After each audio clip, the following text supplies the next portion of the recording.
Warning: ang kwentong ito ay batay sa lumang paniniwala at tunay na karanasan. Makinig ka, pero tandaan mo may mga kwentong hindi dapat inuulit. Sa dami ng nakikinig, kakaunti lang ang may tapang na mag-subscribe. Isa ka ba sa kanila o isa ka lang sa mga dumadaan at nawala na lang bigla? Kung naririnig mo ito, hindi pa huli ang lahat. Mag-like, mag-share at mag-subscribe ka na sa The 13th Scream. At huwag mong kalimutan, i-click ang notification bell. Dahil minsan, ang tahimik na nakikinig, sila ang unang nawawala. Magsimula na tayo, isang kwentong hindi mo malilimutan. Ako nga pala si Neil, 29 years old. Isa akong vlogger na gumagawa ng mga travel at exploration videos sa mga liblib na lugar sa Pilipinas. Mahilig akong tumuklas ng mga lugar na bihirang puntahan ng tao, yung mga hindi pa nababahiran ng social media, mga lugar na may halong ganda at kaba. Pero ang ikukwento ko sa inyo ngayon ay hindi tungkol sa ganda ng isang destinasyon. Ito ay tungkol sa isang karanasang hanggang ngayon, ilang buwan na ang lumipas, ay ayaw pa rin lumubay sa isipan ko. Hindi ko na i-upload ang video, hindi dahil hindi maganda ang footage, kundi dahil sa takot. Sa takot na may makapanood na hindi dapat. Sa takot na baka kung sino pa ang sumunod sa yapak namin ay hindi na makabalik. Nagsimula ang lahat sa isang tip mula sa isa kong kakilala, si Kuya Mando, na taga Negros. Nagkita kami sa isang lumang karinderya habang nasa biyahe ako pa Visayas. Habang kumakain, ikinuwento niya sa akin ang tungkol sa isang lawa sa bundok. Hindi daw ito kilala ng karamihan. Wala ito sa mapa at tanging mga taga roon lang ang may alam kung paano makarating. Hindi mo yan makikita sa internet, pero kung gusto mo talaga ng content na kakaiba, ito yung hanap mo, sabi niya habang nakatitig sa akin. Seryoso ang mukha. Agad akong na-curious. Alam kong risky, pero ganon talaga ang klase ng content na hinahanap ko. Yung may misteryo, yung parang may itinatago. At kung totoo nga ang hindi pa ito naabot ng ibang vlogger, ako ang mauuna. Tinanggap ko ang paanyaya ni Kuya Mando. Binigyan niya ako ng contact ng pamangkin niyang si Aldrin na magsisilbing guide namin. Bumuo ako ng maliit na team. Kasama ko si Carla, ang videographer ko, si Jules na tech guy, at si Ramon, ang utility at all-around crew. 4 kaming babagtas sa lugar na iyon. Pagdating namin sa bayan kung saan kami dapat mag-meet kay Aldrin, ramdam ko agad ang pagkakaiba. Tahimik ang lugar. Hindi tahimik na normal, kundi yung tipong parang may pinipigil. Parang may gustong sabihin ang paligid pero wala itong boses. Sir Neil, bati sa amin ng isang binatilyong nakasuot ng maong at lumang jacket. Aldrin, tanong ko. Tumango siya, hindi siya ngumingiti. Ready na po ba kayo? Medyo mahabang lakad to papasok. Sinabihan kami ni Aldrin na iwan ang sasakyan. May iniwang kubo malapit sa paanan ng bundok para doon muna kami magpahinga bago simulan ang pag-akyat kinabukasan. Habang nasa kubo kami, napansin kong madalang ang signal. Pero okay lang. Nasabi ko sa sarili ko, mas authentic. Habang kumakain ng sardenas at kanin, nagtanong si Carla, Aldrin, may kwento ba sa lawa na yan? Bakit parang sekreto? Tahimik si Aldrin saglit bago siya sumagot. May tagabantay kasi. Tagabantay, parang engkanto. Tanong ni Jules, medyo pabiro pa. Hindi ko alam kung engkanto o anong klaseng nilalang. Pero hindi siya dapat ginagambala. Yun lang ang bilin sa amin. Nagkatinginan kami. Walang nagsalita. Nagpatuloy na lang kami sa pagkain at paghahanda ng mga gamit para bukas. 5:00 pa lang ng umaga, nagsimula na kaming maglakad. Malamig ang hangin at may ambon sa paligid. Dumaan kami sa masukal na daan. May mga bahagi na kailangan pang gumapang. Sa bawat hakbang, palalim ng palalim ang gubat. Habang tumatagal, pakiramdam ko ay para kaming pumasok sa ibang mundo. Mga 3 oras din ng lakad bago kami nakarating sa mismong lawa. At pagdating namin doon, natahimik kaming lahat. Napapalibutan ito ng malalaking puno. Maulap ang paligid at parang may manipis na usok na gumagapang sa ibabaw ng tubig. Wala kang maririnig kundi ang tubig na kumikilos, dahan-dahan. Walang ibon, walang kuliglig, wala. Ang eerie, bulong ni Carla habang kinukunan ang paligid. Kunin mo yan, ganda ng framing. Utos ko habang nagsimula ng mag-set up ng camera si Jules.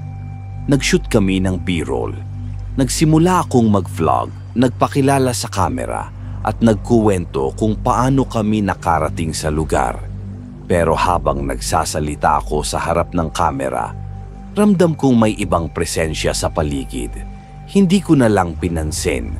Tuloy lang sa trabaho. Habang lumalalim ang hapon, mas lalong nagiging kakaiba ang kilos ng paligid. Si Ramon, na tahimik lang sa umpisa, ay nagsimulang maging uneasy. "Boss, may naririnig akong parang humihinga?" Tanong niya habang nakayuko sa tabi ng lawa. "Saan?" "Diyan, sa tubig mismo. Parang may mabigat na humihinga sa ilalim." Pinuntahan ko. Wala naman akong nakita o narinig. Pero di ko alam kung bakit parang biglang ang bigat ng hangin. Nagpasya kaming mag-camp doon mismo sa gilid ng lawa, sa may natural na clearing. May mga tent kami, may ilaw at kumpleto sa gamit. Habang inaayos namin ang mga tent, napansin ko si Aldrin na parang balisa. "Okay ka lang, bro. Basta huwag lang tayong magsalita ng malakas pag gabi na. At huwag na huwag kayong lalapit sa tubig pag lumalim na ang gabi." Tumingin siya diretso sa akin. Malalim, seryoso. Hindi ako nakasagot agad. Kinagabihan, habang kumakain kami sa harap ng maliit naming apoy, nagsimula ang mga tanong. "Bro, di ba parang ang tahimik talaga ng lugar na to? Parang patay," sabi ni Jules habang pinapanood ang footage na kinunan kanina. "Parang may energy siya na hindi mo maipaliwanag," dagdag ni Carla. Hindi ko alam kung paranoid lang kami, pero ramdam ko rin yon. Tila ba may mata na nakatingin mula sa kakahuyan, yung tipong ayaw mong tumalikod. Mga bandang 10:00 ng gabi, nagsimula ang totoong kababalaghan. Habang lahat kami ay nasa kanya-kanyang tent na, may narinig kaming tunog ng tubig, mabagal, parang may umaahon. "Neil, gising ka pa?" boses ni Carla mula sa kabilang tent. "Oo, narinig mo rin ba?" "Oo, parang may naglalakad sa tubig."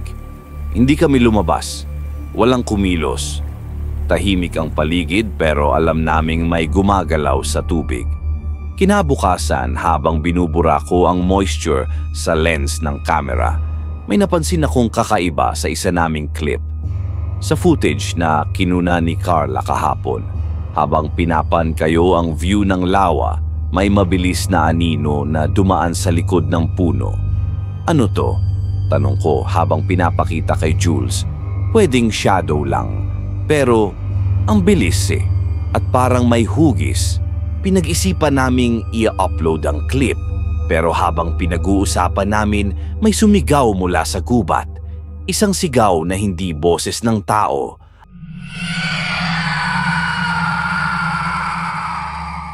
Agad kaming nagtawagan. Hindi na kami nag-record, hindi na kami nagsalita. Basta alam lang namin dapat na kaming umalis. Pero hindi pa kami handa at masyado ng malalim ang gabi para bumaba. Sa isip ko, anong klasing lugar to? At anong klasing nilalang ang nakatira rito? At doon ko naisip, baka nga totoo ang sinasabi ni Aldrin. Baka may tagabantay nga sa lawa. At baka ayaw niya sa mga tulad namin. Hindi ako nakatulog nung gabing yon. Matapos naming marinig ang sigaw mula sa gubat, para bang huminto ang oras. Walang gumalaw, walang nagsalita. Ang liwanag mula sa bonfire ay parang hindi sapat para itaboy ang lamig na gumagapang sa balat ko. Yung tipo ng lamig na hindi galing sa hangin, kundi sa takot. Si Carla ang unang lumabas ng tent, hawak ang flashlight. Sumunod ako habang pinakikiramdaman kung may ibang kilos sa paligid. Si Jules at Ramon ay dahan-dahang sumilip rin. Lahat kami tahimik lang. Walang gustong magsalita ng malakas. Si Aldrin, wala sa tent niya. Aldrin, tawag ko, hindi masyadong malakas, walang sagot. Baka nasa likod lang, baka umihi lang, bulong ni Ramon. Pero ilang minuto ang lumipas, wala pa rin siya. At ang mas nakakatakot, wala ring tunog mula sa gubat. Wala ni kaluskos, para bang hinihintay ng paligid kung ano ang susunod naming gagawin. Mga ilang minuto pa, lumitaw si Aldrin mula sa madilim na gilid ng mga puno. Pawis na pawis siya kahit malamig. Namumutla. Saan ka galing? Tanong ko agad, halos sabay ni Carla. Hindi siya sumagot agad. Umupo siya sa batong malapit sa apoy, humihingal.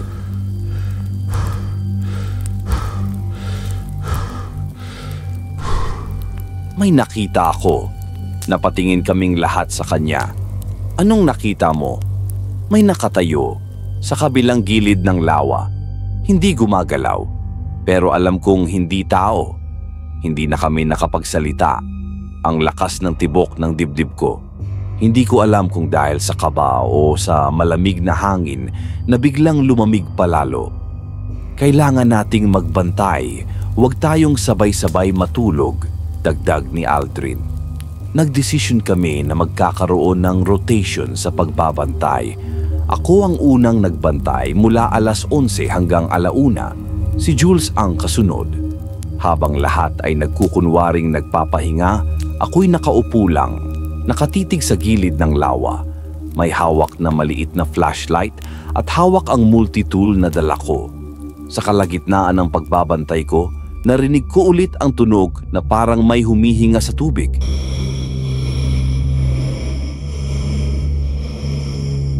Mabagal, malalim, pero wala akong makita kahit anong gumagalaw sa ibabaw. Kinabukasan, wala sa amin ang masyadong nakatulog. Pero nagdesisyon kaming tapusin ang natitirang shoot at bumaba bago lumalim ang hapon. Ngunit habang naglalakad kami papalayo mula sa lawa, napansin kong tahimik si Ramon. Hindi na siya tumitingin sa paligid, parang wala sa sarili. Bro, ayos ka lang? Tanong ko habang binibitbit ang tripod. Tumango lang siya, pero hindi siya tumingin sa akin. Sigurado ka?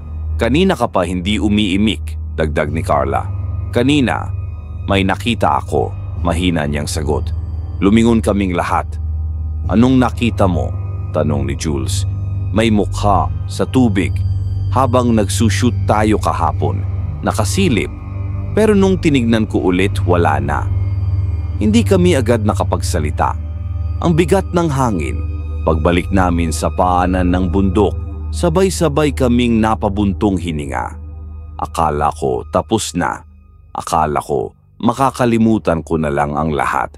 Pero hindi pa pala. Sa maliit na kubo kung saan kami pansamantalang tumigil bago bumalik sa bayan, pinanood namin ulit ang mga footage. Habang tinitingnan ni Jules ang isa sa mga raw files mula sa kamera ni Carla, napatigil siya. Neil, come here. Tingnan mo to. Lumapit ako. Anong meron? Binalik niya sa eksaktong frame. Sa gilid ng screen sa likod ng mga puno, may tila maputlang hugis ng ulo na nakasilip. Nakatitig sa kamera. At ang pinaka nakakakilabot, wala ito sa mismong moment habang nagre-record si Carla. Wala silang nakita sa aktwal, pero nasa video siya. Ito na naman, bulong ni Carla. Katulad nung anino kahapon, pinag-usapan naming lahat kung dapat ba naming ituloy ang pag-edit ng video. Pero habang tumatagal, mas lalong bumibigat ang loob ko. Para bang ayaw ng katawan ko na ipalabas sa mundo ang nakita namin. Kinagabihan sa kubo, habang natutulog ang lahat, ako lang ang gising. Nakaupo lang ako sa tabi ng bintana, pinakikiramdaman ng paligid. Tiningnan ko ang memory card ng camera, hawak ko siya at naiisip ko kung dapat ko bang burahin ang laman. Biglang may tunog ng yabag sa labas.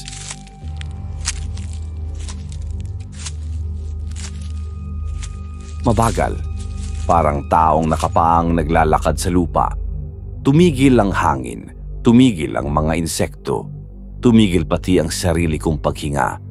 Tumayo ako marahan kung sinilip ang labas sa maliit na awang ng dingding. Wala akong nakita, pero may naramdaman ako. Isang pares ng matang nakatingin sa akin. Hindi ko alam kung saan galing. Hindi ko alam kung anong nilalang. Pero alam kong hindi ito tao. At doon ko unang naisip, baka hindi kami nakaligtas. Baka may sumama sa amin mula sa lawa. Pagkagising ko kinaumagahan, ramdam ko agad ang bigat sa dibdib ko. Hindi dahil sa pagod. Iba ang pakiramdam. Para bang may kung anong presensya sa loob ng kubo. Tahimik ang paligid, pero yung klase ng katahimikan na hindi normal. Parang pinipigilan ang kahit anong tunog. Napansin ko rin na si Ramon ay hindi bumaba para mag-almusal. Nasa taas pa rin siya. Nakaupo sa gilid ng papag, nakatitig lang sa kisame. "Bro, ayos ka lang?" Hindi siya sumagot agad. Tapos mahina niyang sinabi, "Panaginip lang siguro yon, pero pakiramdam ko, hindi ako nagising." Kinabahan ako sa tono niya. Lumapit ako at tinanong kung anong napanaginipan niya. May nakatayo sa paanan ng banig ko. Puti ang mata, pero wala siyang mukha. Tapos binulong niya sa akin ang pangalan ko paulit-ulit. Hindi ko alam ang isasagot ko. Pinilit ko na lang siyang bumangon at kumain. Pagbalik namin sa bayan, sinundo kami ng tricycle ni Mang Dado, isa sa mga kakilala ni Aldrin. Tahimik lang ang biyahe, pero napansin ko habang binabaybay namin ng daan, ilang matatanda ang nakatingin sa amin habang dumadaan. Hindi ngiti ang binibigay nila, kundi tila pag-aalala. Pagdating sa maliit na inn kung saan kami nag-book ng kwarto para sa gabi bago bumiyahe pabalik sa syudad, saka ko lang napansin na parang mas malayo ang tingin ni Aldrin. "Pre, okay ka lang ba?" Tanong ko sa kanya habang pinupunasan ang lens ng kamera. "Pasensya na sa lahat, Neil," sagot niya. Hindi man lang ako tinitingnan sa mata. "Anong ibig mong sabihin? Hindi ko na sana kayo isinama. Dati na akong binalaan ng lolo ko na huwag nang magdala ng kahit sinong banyaga roon." Biglang bumigat ang dibdib ko. "Pero, di ba sabi mo, may nagdadala rin ng turista doon?" Umiling siya. "Hindi, kayo ang una." Kinagabihan sa inn, habang ini-edit ni Jules ang raw footage para i-backup sa drive, may napansin ulit siya.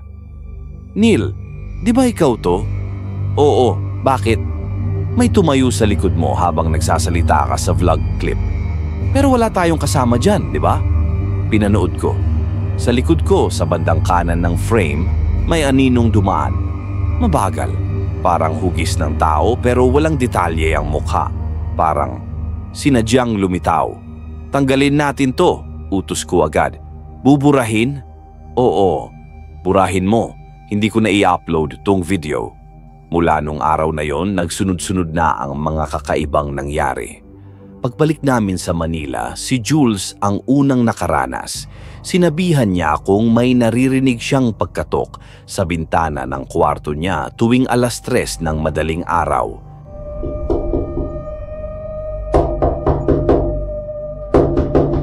Nakikita rin daw niya sa peripheral vision niya ang aninong nakita namin sa video.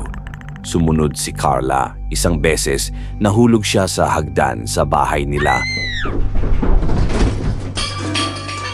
Walang dahilan para madulas. Sabi ng mga doktor, mild concussion lang. Pero bago siya mahulog, nakita raw niyang may nakasilip mula sa kisame. Ako?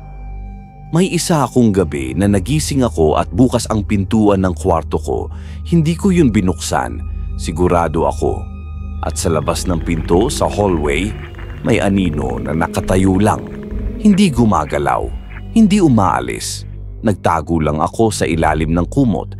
Hindi ko alam kung ilang oras akong hindi gumalaw. Nagkita-kita kami sa isang coffee shop pagkatapos ng 2 linggo. Halata sa mga mukha namin ang pagod, puyat at kaba. Iisa lang ang tanong namin sa isa't isa. May sumunod ba sa atin mula sa lawa? Parang hindi tayo tuluyang nakabalik, sabi ni Carla habang nakatitig sa kape niya. Tama ka, sagot ko. At kung totoo ngang may tagabantay doon, baka may dala tayong hindi dapat. Tahimik lang si Jules. Tumingin siya sa akin at mahina niyang sinabi, Neil, buksan mo yung drive. Tingnan mo yung file na sinave ko sa folder na final clip. Hindi ko yun nilagay doon, pero andun siya. Bumalik ako sa kondo, agad kong binuksan ng external drive. Sa loob ng folder na final clip, may isang video na hindi ko naalala na kinunan o in-edit. May pangalan, Sha.mp4. Binuksan ko ito, static sa simula. Tapos biglang lumitaw ang imahe ng lawa. Walang naririnig na tunog. Mabagal ang galaw, para bang kinukuhanan ng drone, but we didn't bring a drone. Pagkatapos ng halos 1 minuto, lumapit ang frame sa tubig. At sa ilalim ng tubig, may nakasilip na mukha. Maputla, walang mata. Pero gumagalaw ang bibig. Parang binubulong ang isang bagay. Hindi ko na tinapos ang video. Pinura ko agad ang file. Tinanggal ko ang drive. Kinuha ko ang memory card. Lahat ng backup. Lahat ng hard copy. Tinapon ko. Pero kahit burado na ang lahat, hindi ko maalis sa isip ko ang mukha sa ilalim ng tubig. Minsan, kapag tahimik ang gabi, pakiramdam ko naririnig ko pa rin ang paghinga mula sa likod ng kamera. At sa bawat pag-idlip, bumabalik ang imahe ng lawa, taimtim, malamig, at may mga matang nakasilip mula sa ilalim at minsan may gumigising sa akin mula sa panaginip. May boses na binubulong ang pangalan ko, paulit-ulit, Neil, Neil, Neil. Sa huling pagkakataon na nagkita kami ni Carla, tinanong niya ako, Neil, sa tingin mo ba, may nakauwi ba talaga sa atin? O lahat tayo naiwan na doon? Hindi ko siya masagot. 1 buwan na ang lumipas mula nang bumalik kami mula sa bundok. Pero hindi pa rin natatapos ang bangungot. Hindi lang sa isip ko, kundi pati sa buhay naming lahat. Si Jules ang unang nagdesisyong lumayo. Nagsabi siya sa group chat na lilipat muna siya ng probinsya sa bahay ng tiyahin niya sa Quezon. Hindi na siya nagbigay ng detalye. Pero bago siya umalis, nagpadala siya ng voice message na hindi ko makakalimutan. Neil, hindi na ito normal. Hindi na lang anino sa gilid ng mata. Hindi na lang tunog sa gabi. May naririnig akong boses mula sa salamin. At minsan, hindi ako makagalaw kahit gising ako. Parang may nakaupo sa dibdib ko. Ako naman, pinilit kong ituloy ang routine ko. Gumawa ulit ako ng mga vlog, pumunta sa ibang lugar. Pero kahit saan ako magpunta, kahit anong video ang ishoot ko, laging may isang frame na may kakaiba, isang ulap na may hugis ng mukha, isang aninong walang source, isang mata na nakasilip sa likod. Hindi ko na ito pinapansin, pinilit kong balewalain. Pero may isang gabi na hindi ko na kinaya. Nag-edit ako ng isang bagong video para sa brand collab. Habang chinecheck ko ang B-roll na kinunang ko sa Tagaytay, may napansin akong object sa background. Maliit lang, parang tao. Nakatayo sa likod ng isang puno. Hindi gumagalaw, hindi rin siya parte ng actual na scene. Pinazoom ko. Malabo. Pero may pamilyar na hugis ang mukha. Wala. Samantala, si Carla ilang beses nang nagtangkang burahin ang files na naiwan niya mula sa shoot. Pero may isang folder sa laptop niya na laging bumabalik kahit pa i-format niya ang buong system. Folder name, Salawa. Sinubukan niya itong i-open pero laging naghahang ang laptop. Isang beses, sa sobrang inis niya, winasak niya ang hard drive gamit ang martilyo. Pero kinabukasan, pagkagising niya, nandun ulit sa desktop ang folder. Walang laman. Pero ang date modified. Kagabi lang, hindi na rin siya makatulog ng maayos. May mga gabi raw na may gumuguhit na marka sa balat niya habang natutulog siya. Mga mahabang gasgas parang kuko. Nagtataka siya kung siya lang ba ang gumagawa noon habang tulog. Pero bakit laging papares? Parang dalawang kamay. Si Ramon, nawawala. Huling balita namin sa kanya, tinawagan niya si Carla ng 2:00 ng madaling araw. Sabi niya, may sumusunod daw sa kanya. Hindi raw siya makalabas ng bahay. Lahat ng bintana may anino na nakasilip. Hindi na raw niya alam kung gising pa siya o panaginip. Nang pinuntahan siya ng pamilya niya sa apartment, wala na siya roon. Locked ang pinto. Nasa loob pa ang mga gamit. Walang palatandaan ng sapilitang paglabas o pasok. Pero sa gitna ng sahig, may isang basang bakas ng paa. Sa mga sumunod na araw, pinilit kong kausapin ulit si Aldrin. Nag-reach out ako sa pamangkin ni Kuya Mando. Sa wakas, may sumagot sa chat. Hindi si Aldrin, kundi si Kuya Mando mismo. Sabi niya, si Aldrin ay ilang linggo nang hindi bumabalik sa bahay nila sa bayan. Matapos ang trip namin, hindi na raw ito nagparamdam. May nagsabi raw na nakita si Aldrin sa gilid ng isang ilog, nakatingin lang sa malayo, tapos nawala ulit. Ang sabi ni Kuya Mando, simula pa noong bata pa kami, sinabihan na kami ng mga matatanda. May mga lugar na hindi dapat pinapasok, hindi dahil sa delikado, kundi dahil may mga bagay na ayaw maistorbo. Dumating ang gabi na naramdaman kong ito na ang huli kong babala. Habang natutulog ako sa kondo, bigla akong nagising sa lamig. Naka-aircon naman ako palagi pero iba ito. Lamig na parang humihigop ng init mula sa loob. Umangon ako at sa peripheral vision ko may anino sa gilid ng bintana. Dahan-dahan akong lumapit. Wala. Sarado ang bintana. Madilim sa labas. Pagharap ko may isang basang marka sa sahig. Paakyat, papunta sa kwarto ko. Pumasok ako sa kwarto at doon ko nakita. Sa salamin ng aparador, may nakasulat. Hindi ko alam kung anong substance. Mukhang putik o baka kung ano pa. Pero malinaw ang sulat. Hindi kayo pinayagan. Doon ko na-realize hindi kami simpleng gumambala ng isang lugar. Gumising kami ng isang bagay. At ang mas malala, baka hindi lang kami ang apektado ngayon. Simula nung gabing may lumitaw na sulat sa salamin, hindi na ako muling nakatulog ng mahimbing. Kahit anong gawin kong pagbabawas ng screen time, meditation, o pag-inom ng chamomile tea, wala nang bisa. Hindi na ito simpleng pagod, hindi na ito paranoia. May kung anong sumusunod talaga sa akin. Nagdesisyon akong bumalik sa simbahan. Hindi ako sobrang relihiyoso pero parang yun na lang ang naiisip kong huling paraan. Nagpunta ako sa isang lumang simbahan sa may Antipolo. Tahimik. Walang masyadong tao. Pumwesto ako sa bandang likod, sa pinakagilid. Sa gitna ng misa may napansin akong matandang babae na nakaupo ilang hilera sa unahan. Nakatingin siya pabalik sa akin. Hindi gumagalaw. Hindi sumusunod sa dasal. Nakaputi. May makapal na belo. Pagkatapos ng misa, lumapit ako sa pare.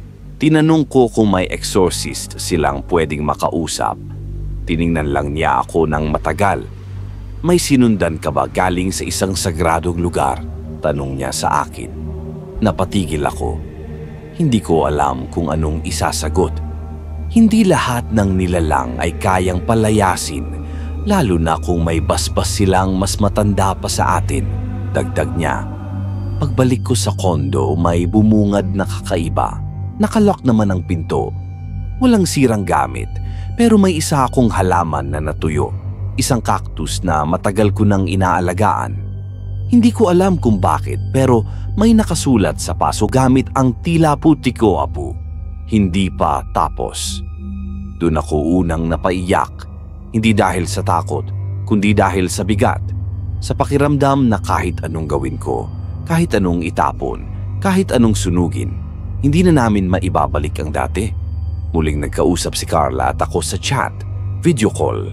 Halatang puyat siya, may mga eye bags at parang hindi pa naliligo ng ilang araw. Neil, may tinatago ka ba sa amin? Tanong niya bigla. Na ano? Noong gabing bumalik tayo mula sa lawa, ikaw lang ang unang bumangon, di ba?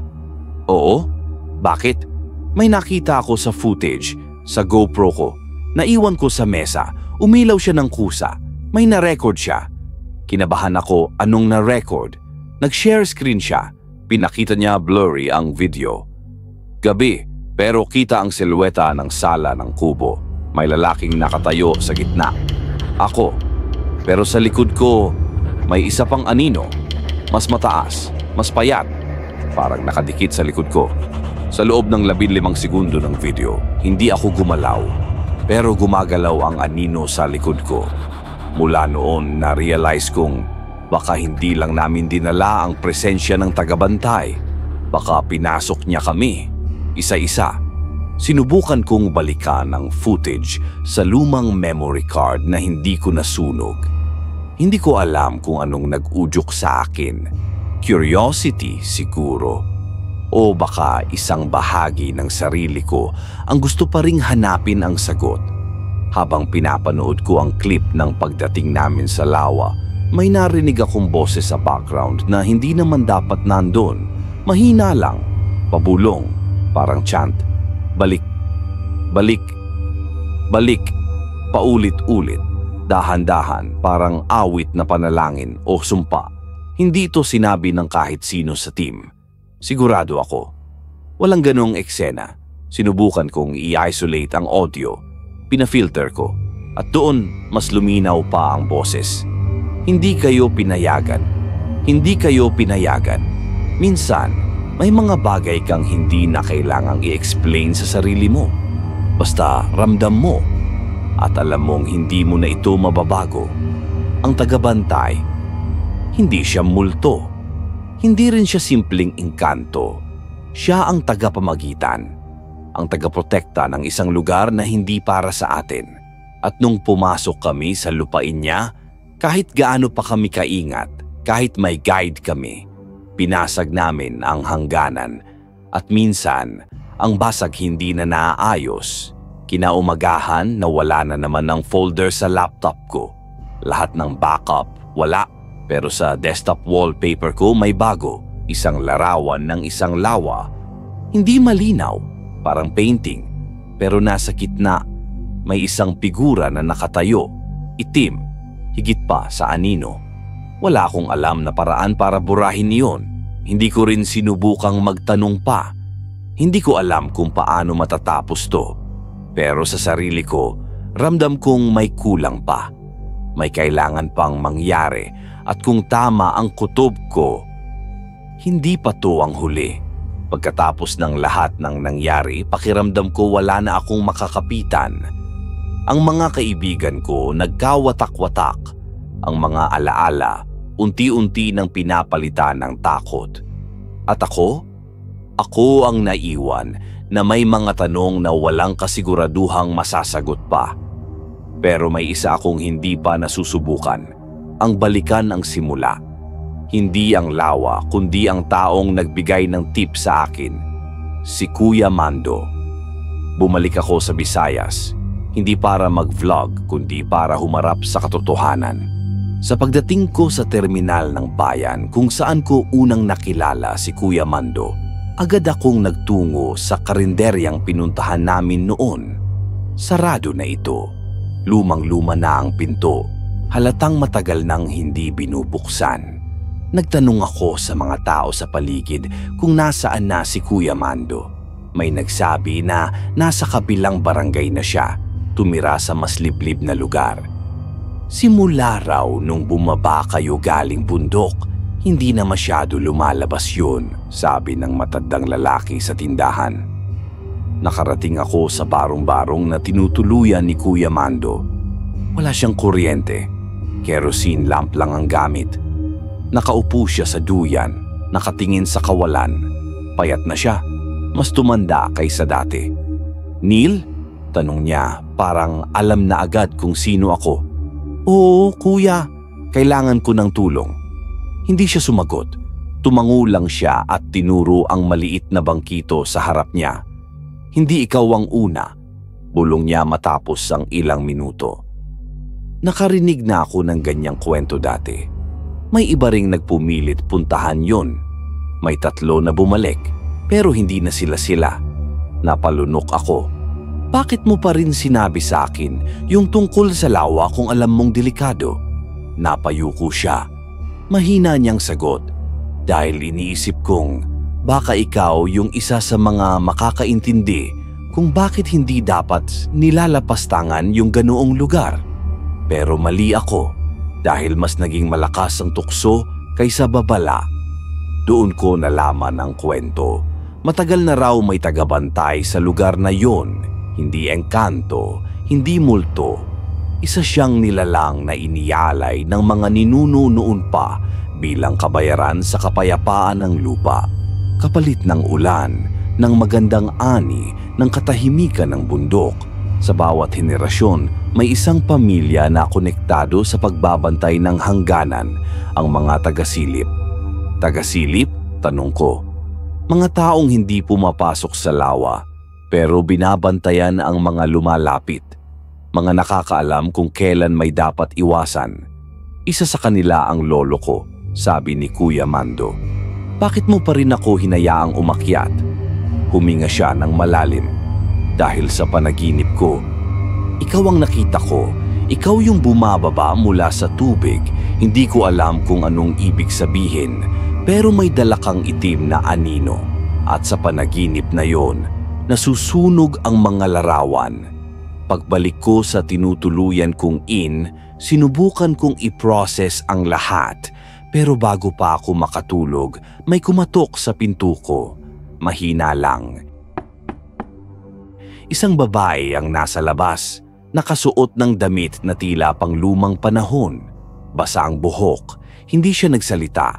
Tinuro lang niya ang hallway. "Miss, may kailangan ka ba?" Hindi siya sumagot. Nagsimulang maglakad pa atras, pabalik sa dilim ng pasilyo. Sinundan ko ng tingin. Pero nang igalaw ko ang flashlight ko, wala na siya. Walang tunog, walang bakas. Pagbalik ko sa kwarto, nakapatay na ang ilaw kahit hindi ko naman pinatay. At sa sahig may markang iniwang basa. "Bakit ka bumalik?" Hindi ako makagalaw. Tahimik ang paligid, tahimik ang buong Pero ramdam kong may presensya sa loob ng kwarto. Hindi ko na alam kung ito pa ang mundo ng tao. Kinabukasan, nagdesisyon akong gawin ang huling hakbang. Ang muling bumalik sa paanan ng bundok. Hindi para mag-record, hindi para gumawa ng video, kundi para humarap sa kung anuman ang hinihintay pa rin sa amin. Pagdating ko sa paanan ng daan patungong lawa, may isa akong napansing sulat sa isang kahoy na poste. Tila bago lang isinulat. Bawal na bumalik ang mga umalis. Pero tuloy ako. Wala na akong balak umatras. Ang tanong ko sa sarili habang paakyat ako, kung hindi kami pinayagan, bakit kami pinapasok? At kung may binuksan kaming pinto, sino ang dumaan? Pagdating ko sa paanan ng bundok, ramdam ko agad na iba na ang simoy ng hangin. Mas malamig, mas tahimik. Wala ang ingay ng mga ibon, wala ring tao. Parang kahit ang lupa ay nagdadalawang isip kung papayagan akong umakyat. Pero hindi na ako bumalik para humingi ng permiso. Bumalik ako para matapos kung anumang hindi natapos noong una naming pagdating. 3 oras akong naglakad. Daanan pa rin yung dinaanan namin noon. Pero mas madilim ngayon kahit tanghali. Parang mas lumawak ang anino ng mga puno. Parang mas makitid ang mga daan. Nang marating ko ang gilid ng lawa, huminto muna ako. Walang hangin, walang alon, tila walang buhay. Pero alam kong may naroon, nakatingin, naghihintay. Lumapit ako sa gilid, inabot ang lumot sa tubig at inilubog ang kamay ko. Malamig, parang nagyeyelo. Hindi ko alam kung bakit ko yun ginawa, pero parang hinihila ako ng kung anong pakiramdam. Parang may tinatawag sa akin. Biglang may gumalaw sa ilalim. Isang aninong mabilis na dumaan. Hindi ko nakita ng buo, pero sapat na yon para umatras ako agad. At saka ko narinig ang boses. Ikaw ang bumalik. Mahina. Galing sa ilalim ng tubig. Hindi mula sa paligid. Sa mismong lawa. Sa mismong puso nito. Biglang gumalaw ang hangin. Nagkaroon ng mumunting alon sa tubig. Parang may humihinga mula sa kailaliman. At sa gitna ng lawa, unti-unting lumilitaw ang isang figura. Hindi ko maipaliwanag kung tao ba siya o anino. Itim ang buong katawan, walang mata, walang bibig. Pero nararamdaman kong nakatingin siya sa akin. Tumatayo lang siya sa ibabaw ng tubig. Hindi lumulubog, hindi lumalapit. Pero ang presensya niya, parang nilulunod ang utak ko sa bigat. Kayo ang pumasok. Wala sa inyo ang umalis. At doon ko na-realize, hindi kami kailanman nakabalik. Ang katawan ko, bumalik sa syudad. Nakausap ko sina Carla. Naka-edit pa ako ng ilang video, pero ang isang bahagi ko, naiwan dito. Nakakabit, hindi naputol. At baka hindi lang ako, baka kami lahat. Isang malaking ilusyong nakabalik kami, pero sa totoo lang, simula pa lang yon. Ang mga kakaibang pangyayari, yung folder sa laptop, yung mga anino, yung nawawalang tao, lahat yon ay senyales. Senyales na may parte kami na hawak pa rin ng tagabantay. Lumuhod ako sa gilid ng lawa. Ramdam kong wala na akong magagawa para burahin ang nangyari. Pero may isa pa akong tanong. Bakit ako? Tanong ko halos pabulong. Tahimik. Ilang segundo lang. Tapos narinig ko ulit ang boses. Mas malinaw. Ikaw ang unang tumingin. Nalaglag ang mga luha ko. Hindi dahil sa sakit kundi dahil sa bigat ng katotohanan. Mula pa lang sa unang hakbang ko sa bundok, mula pa lang sa unang tingin ko sa tubig, may koneksyon na. At ang koneksyon na yon, hindi basta napuputol. Tumayo ako. Huminga ng malalim. Tinanggal ko ang bag ko, kinuha ang huling memory card na natira sa akin. Inihagis ko sa lawa. Lumubog ito. Walang tunog, walang bula. Parang tinanggap ng tubig na parang bahagi lang ng isang siklo. Pagkatapos nun, nawala ang anino sa gitna. Naging kalmado ulit ang tubig. At sa unang pagkakataon, naramdaman kong may bumitaw sa loob ko. Bumaba ako ng bundok na hindi na tumitingin sa likod, tahimik pa rin ang paligid. Pero ang katahimikan ngayon, hindi na nakakatakot. Parang natapos na ang isang bagay. Pagdating ko sa bayan, may isang batang naglaro sa gilid ng kalsada. Nginitian niya ako. Gumanti ako ng ngiti. Tumingin siya sa akin tapos sabay sabing, "Kuya, nakita ka raw niya." "Sino?" tanong ko. "Yung tagabantay." Sabi niya, "Salamat." Pagbalik ko sa Maynila, normal na ulit ang lahat. Wala nang gumagalaw sa gilid ng mga mata ko. Wala nang basang yapak sa sahig. Wala nang folder na bumabalik. Si Carla, lumipat na sa ibang bansa. Si Jules, may tahimik ng buhay sa Quezon. Si Ramon, hindi na namin nakita pa. Pero kahit normal na ang lahat, hindi ko na binalikan ng dati kong channel. Hindi ko na rin binalikan ng kahit anong video tungkol sa bundok, sa lawa, o sa mga kwento ng kababalaghan. Dahil may mga bagay talaga na hindi para i-record, hindi para i-upload, hindi para ikuwento. May mga bagay na dapat manatiling tahimik, gaya ng tagabantay. At kung naririnig mo ito ngayon, sana hindi mo natanungin kung saan eksakto ang lawa. Huwag mo nang hanapin, huwag mo nang subukang alamin, dahil baka hindi mo na kayaning bumalik. Kung nagustuhan mo ang kwento, huwag kalimutang mag-subscribe sa The 13th Scream at i-click ang notification bell dahil may mga kwentong hindi lang nananatiling kwento,